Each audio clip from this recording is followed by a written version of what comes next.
एक बार की बात है, एक बहुत ही ज्ञानी और बूढ़े जैन गुरु थे जो अपने शिष्यों को उपदेश दे रहे थे। जैन गुरु के उपदेशों की वजह से उनके सभी शिष्य भी मानवता के मार्ग पर चल रहे थे। सभी शिष्य जरूरतमंद लोगों की मदद करने में पीछे नहीं हटते थे। ऐसे ही कुछ शिष्यों को एक दिन रास्ते में एक भूखा भिखारी दिखाई दिया। भूख की वजह से वो भिखारी बेहोश हो गया था। उसके आसपास कई लोग इकट्ठा हो गए थे, लेकिन कोई उसकी मदद नहीं कर रहा था।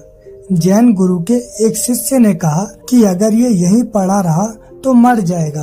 अंत समय में अगर ये जैन गुरु से ज्ञान की बातें सुन लेगा तो इसका जीवन धन्य हो जाएगा। ऐसा सोचकर शिष्य उस भिखारी को लेकर जैन गुरु के पास ले जाने की कोशिश करने लगे।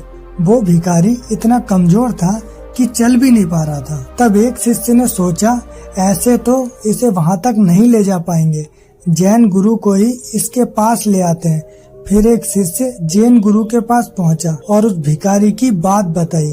जैन गुरु तुरंत ही उस बेहोश भिखारी के पास पहुंच गए। जैन गुरु को देखकर शिष्यों ने कहा कि ये व्यक्ति मृत्यु के निकट है, आप इसे ज्ञान की कुछ बातें बता दीजिए ताकि इसका जीवन धन्य हो जाए।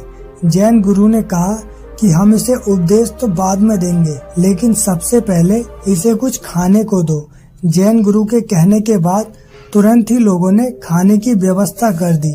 खाना मिलते ही भिखारी ने खाना शुरू कर दिया। जब उसका पेट भर गया वो गहरी नींद में सो गया।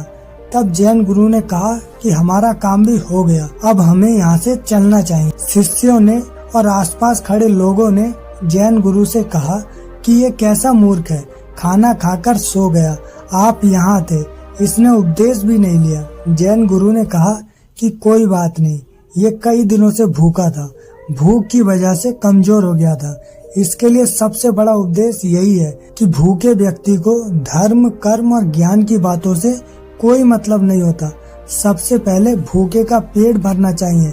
अगर कोई व्यक्ति भूखा है तो वो धर्म, कर्म नहीं समझेगा। तुम लोग ये भूल कर रहे थे। सबसे पहले इसे खाना देना था, इसके बाद ही ये धर्म की कोई बात समझेगा। इतना कह के जैन गुरु वहाँ से चले गए।